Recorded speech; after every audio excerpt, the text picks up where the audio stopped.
नमस्कार, मी आरती Kulkarni. IBN Lokmat special मध्ये तुमचं स्वागत आहे। पाटीनं पेन्सिल घेऊन द्या किर, मला भी शाळेला जाऊन द्या किर। देशभरातल्या सगळ्या मुलांची हीच खरं तर हाक असते आणि ही हाक ओळखूनच केंद्र सरकारनं 2010 सालीच सगळ्या मुलांचा शिक्षणावरचा अधिकार मान्य केला आणि शिक्षण हक्क कायदा आणला। शाळांमधली विद्यार्थ्यांची गळती रोखणं हे यामागे मुख्य उद्दिष्ट होतं। पण 2010 साली शिक्षण हक्क कायदा झाला, त्यानंतर या कायद्याची देशभरामध्ये नीट अंमलबजावणी होत नाहीये हे चित्र समोर येत आहे। प्राथमिक शिक्षण पूर्ण झाल्यानंतर काय, हा प्रश्न तसाच आहे। नेहमी शाळांच्या प्रवेशाची तारीख जवळ आली की गरीब विद्यार्थ्यांचे पालक मुख्यतः तक्रार करतात की आमच्या मुलांना सुद्धा समान शिक्षणाचा हक्क आहे, पण शाळा त्यांना या ना त्या कारणाने प्रवेश नाकारतात। असंच मुंबई पुण्यामध्ये, मुंबई पुण्याच्या बाहेर राज्यभरामध्ये काय परिस्थिती आहे याबद्दल आपण बोलणार आहोत।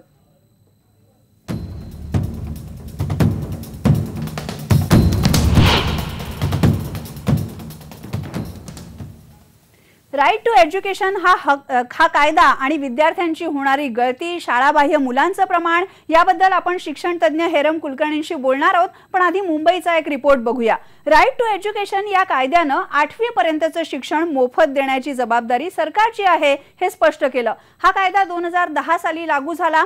8वी पर्यंतचं शिक्षण मोफत देण्याची जबाबदारी महानगरामध्ये महापालिकांवर टाकण्यात आली, पण मुंबई महापालिकेनं मात्र हा कायदा गांभीर्यानं घेतल्याचं दिसत नाहीये आणि यामुळे मुंबई सारख्या शहरामध्ये सुद्धा शिक्षणाचा किती खेळखंडोबा झालाय हे दाखवणारा हा रिपोर्ट।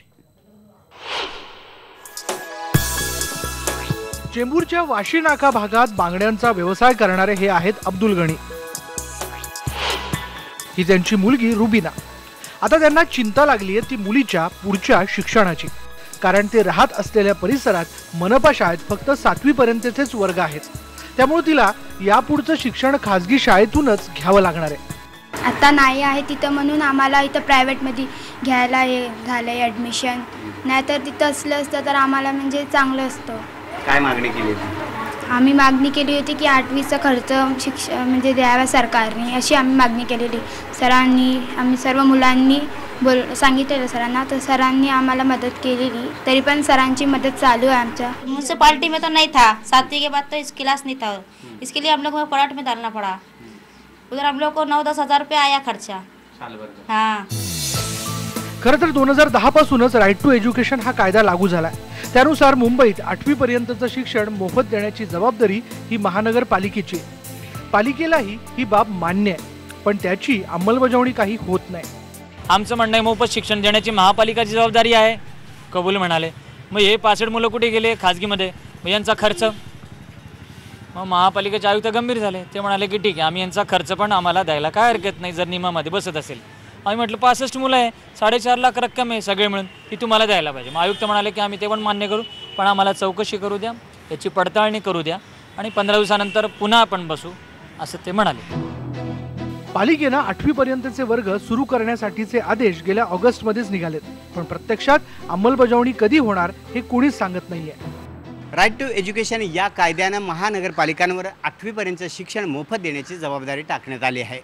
मात्र मुंबईतल्या 1254 शाळांपैकी फक्त 100 शाळांमध्ये 8वी पर्यंतचे वर्ग आहेत। त्यामुळे महानगरपालिका या कायद्याबाबत किती गंभीर आहे हे स्पष्ट होत आहे। हा कायदा लागू झाल्यापासून प्रत्येक वर्षी तब्बल 2.25 लाख विद्यार्थी 8वीत जाऊ शकलेले नाहीयेत। त्याला कारण पालिकेनं तब्बल 1154 शाळांमधून अजूनही 8वीचे वर्ग सुरूच केलेले नाहीयेत। थोडक्यात काय तर पालिका उघड राईट टू एज्युकेशन कायद्याचं उल्लंघन करताना दिसतंय, पण त्याची ना सरकार दखल घेते ना न्यायालय। व्हिडिओ जर्नलिस्ट संदीप मोरेसह रणधीर कांबळे, IBN लोकमत, मुंबई। आणि याबद्दलच आपण बोलणार आहोत शिक्षण तज्ञ हेरम कुलकर्णी सरांशी। आपण नेहमीच राज्यामधल्या शिक्षणाचा विषय निघाला की त्यांच्याकडून मतं जाणून घेत असतो। हेरम कुलकर्णी सर, स्वागत आहे तुमचं या कार्यक्रमामध्ये। आपण बघतोय शिक्षण हक्क कायदा झाला, सगळ्या मुलांना शिक्षण मिळालं पाहिजे असं हा कायदा सांगतो। प्राथमिक शिक्षण म्हणजे 1ली ते 4थी पर्यंत विद्यार्थ्यांची गळती रोखण्यामध्ये आपल्याला थोड्याफार प्रमाणात यश आलेलं आहे, पण 7वी नंतर जर मुलांना शिक्षण घ्यायचं असेल तर पुढे काय असा प्रश्न होतो। ग्रामीण भागातली तर स्थिती सोडाच, मुंबई महापालिकेचा रिपोर्ट आपण बघितला। काय केलं पाहिजे महापालिकेनं, जिल्हा परिषदांनी आणि सरकारी यंत्रणांनी? अगदी महत्वाचा मुद्दा तुम्ही मांडला की गळतीचं प्रमाण इतकं भयंकर आहे की आज पहिलीमध्ये जर 100 विद्यार्थ्यांनी ऍडमिशन घेतली तर ग्रॅज्युएट पर्यंत फक्त 20 मुलं पोहोचतात. हे आजचं देशातलं चित्र आहे. महाराष्ट्र पण त्यात वेगळा नाही. तुम्ही जो महत्वाचा मुद्दा उपस्थित केला की 5वी आणि 8वीचे वर्ग RTE कायदा आपल्याला सुरू करायला सांगतो, परंतु मुंबई महापालिका ती करत का नाही? तर याच्यामध्ये जोडलेले 2-3 इश्यू आहेत की एक तर वर्ग सुरू करणं म्हणजे त्या वर्गाची इमारत बांधणं आहे, त्याला शिक्षक मंजूर करणं आहे. त्यानंतर 8वीला लॅबोरेटरी किंवा लायब्ररी या सगळ्या सुविधा ज्या हायस्कूल देतात त्या महापालिकेने दिल्या पाहिजेत. हा त्यातला सगळ्यात महत्वाचा मुद्दा आहे. आणि दुसरा महत्वाचा मुद्दा असा आहे की अखिल भारतीय स्तरावर चित्र आणि महाराष्ट्राचं चित्र थोडं वेगळं आहे की महाराष्ट्रामध्ये अगोदरच हायस्कूल हे 5वी ते 10वी पर्यंत सुरू झालेले आहेत. कर्मवीर भाऊराव पाटलांपासून आपल्याकडे हायस्कूल गावोगावी निघालेले आहेत. तेव्हा 5वीचे आणि 8वीचे वर्ग जर ग्रामीण भागामध्ये किंवा इकडे जर सुरू करायचे असतील तर जवळच्या हायस्कूलमध्ये जर तो वर्ग असेल तर दोन्हीकडे मुलं मिळण्याची अडचण येऊ शकते. त्यामुळे मला असं वाटतं की धोरणात्मकच असा निर्णय घेतला पाहिजे की हायस्कूलचे 5वीचे आणि 8वीचे वर्ग एक तर बंद केले पाहिजेत आणि महापालिका आणि जिल्हा परिषदांना ते सुरू करायला दिले पाहिजे. नाहीतर आज जसा 13,000 शाळा बंद पडण्यात जसा एक आपल्यापुढे समस्या आहे तशी नवी समस्या निर्माण होऊ शकेल. दुसरा मुद्दा मला त्यात असं वाटतं की एक लवचिकता सरकारने त्याच्यामध्ये स्वीकारली पाहिजे. गळतीच्या बद्दल तुम्ही जो मुद्दा मांडताय की ती जी मुलगी दाखवली की मला जवळ शाळा नाहीये, तर आज ग्रामीण भागात असं चित्र आहे की 7वी पर्यंत गावोगावी हायस्कूल्स आहेत, परंतु 8वीला मुलींना लांब जावं लागतं. हे त्यांच्या गळतीचं एक महत्वाचं कारण निघालेलं आहे. आणि सोबत जर मुलगी असेल तर पालक पाठवतात, परंतु सोबत जर दुसरी मुलगी नसेल तर पाठवत नाही आणि त्या ठिकाणी शिक्षण थांबून जातं. महाराष्ट्रामध्ये प्राथमिक शाळा आणि हायस्कूल यांची संख्या सुद्धा खूप विषम आहे. म्हणजे आज 1ली ते 7वी पर्यंतचे वर्ग जर आपण बघितले आणि हायस्कूलची संख्या जर बघितली तर एक 65,000 आणि इकडे फक्त 18 किंवा 20,000 फक्त हायस्कूल आज महाराष्ट्रामध्ये आहेत. बरोबर. तुम्ही हे जे म्हणताय की खरोखरच प्राथमिक शिक्षण देणाऱ्या शाळा आहेत, पण हायस्कूलचं काय हा महत्वाचा प्रश्न आहे. पण त्याचबरोबर इतके खासगी शिक्षण संस्था चालकांनी शाळा उघडलेल्या आहेत आणि अशा शिक्षण संस्थांमध्ये सुद्धा या विद्यार्थ्यांना प्रवेश दिला जात नाही. काही ना काही कारण सांगितलं जातं. मुंबईसारख्या शहरामध्ये सुद्धा ही परिस्थिती आहे. अशा वेळेस खासगी शाळांची मदत घेऊन सरकार याबद्दलचं धोरण आखू नाही शकणार का? नक्कीच आखू शकेल. म्हणजे त्याच्यामध्ये अनुदानित शाळा ज्या आहेत तर याच्यावर तर शासनाचा थेट कंट्रोल आहे, कारण शासन त्यांचा पगार देते, वेतन देते. त्यामुळे त्या ठिकाणी शासनाने कठोर भूमिका घेतली पाहिजे. कारण बऱ्याचदा होईल असं की हायस्कूलचे 7वीची मुलं त्या शाळेमध्ये अगोदरच असतात आणि या महापालिकेतून आलेल्या मुलांना प्रवेश नाकारणं किंवा गर्दी होते अशा प्रकारचं जर हायस्कूल सांगत असेल तर तिथे कठोर भूमिका घेतली पाहिजे. किंवा श्याम सोनार मगाशी त्या याच्यामध्ये जे म्हणत होते की धोरण म्हणूनच 8वीचे सगळ्या ठिकाणी वर्ग सुरू करा, तर ते जर करायचं असेल तर मग हायस्कूलचं रेप्युटेशनचा जो भाग आहे त्याच्याबद्दल भूमिका घेतली पाहिजे. आणि दुसरा भाग की विनाअनुदानित शाळांच्या बद्दल शासनाने जरा कठोर भूमिका घेतली पाहिजे. बऱ्याचदा शासकीय अधिकारी त्या विनाअनुदानित शाळेत जायला सुद्धा घाबरतात. म्हणजे 25% जो नियम आहे की 25% आरक्षण ठेवायचं, तर न्यायालयाने खडसावलं तरी सुद्धा आज खासगी शाळा त्या मुलांना प्रवेश द्यायला तयार नाहीत. वॉचमन त्या पालकांना आत सुद्धा येऊ देत नाहीत. अशी स्थिती असताना शासन विनाअनुदानित संस्थांना का घाबरतंय, त्याच्यामध्ये अधिकाऱ्यांचे काही हितसंबंध आहेत का, याच्याबद्दल सुद्धा कठोरपणे चर्चा झाली पाहिजे. बरोबर आहे. शिक्षण संस्था चालकांशी राजकीय हितसंबंध आहेत का? पण हेरम कुलकर्णी सर, दुसरं हे जे RTE कार्यकर्ते म्हणत होते की जर सरकारी शाळांमध्ये म्हणजे महापालिकेच्या शाळांमध्ये विद्यार्थ्यांना प्रवेश मिळत नसेल आणि खासगी शाळांमध्ये जर त्यांना प्रवेश मिळवून द्यायचा असेल तर मग या विद्यार्थ्यांचा खर्च महापालिका उचलणार का? पण हे तुम्हाला कितपत व्यवहार्य वाटतं?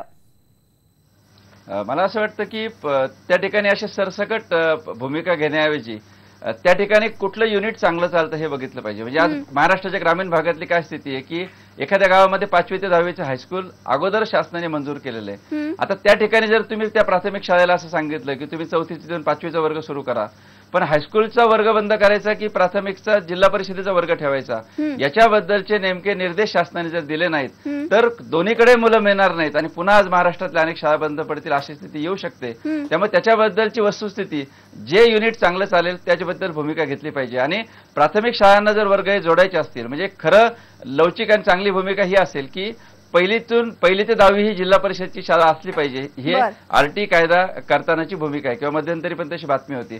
पण ते करताना महाराष्ट्रातल्या खासगी संस्थांचं काय करायचं याच्याबद्दलचं धोरण ठरवण्याची गरज आहे. बरोबर. आणि ज्या ठिकाणी खासगी शिक्षण संस्था आणि सरकारच्या अखत्यारीत असलेल्या संस्था यांच्या ताळमेळ साधल्याशिवाय सगळ्या विद्यार्थ्यांना शिक्षण मिळणारच नाही. हेरम कुलकर्णी सर, हा मुद्दा तर आपण वारंवार चर्चेत येतच असतो, पण तरी सुद्धा RTE कायद्यातून काही शाळांनी पळवाटा सुद्धा काढलेल्या आहेत. पुण्यामध्ये आणि पिंपरीमध्ये याचीही उदाहरणं आहेत. तो रिपोर्ट बघूया आणि यावर पुन्हा एकदा चर्चा करूया. एक ब्रेक घेऊया.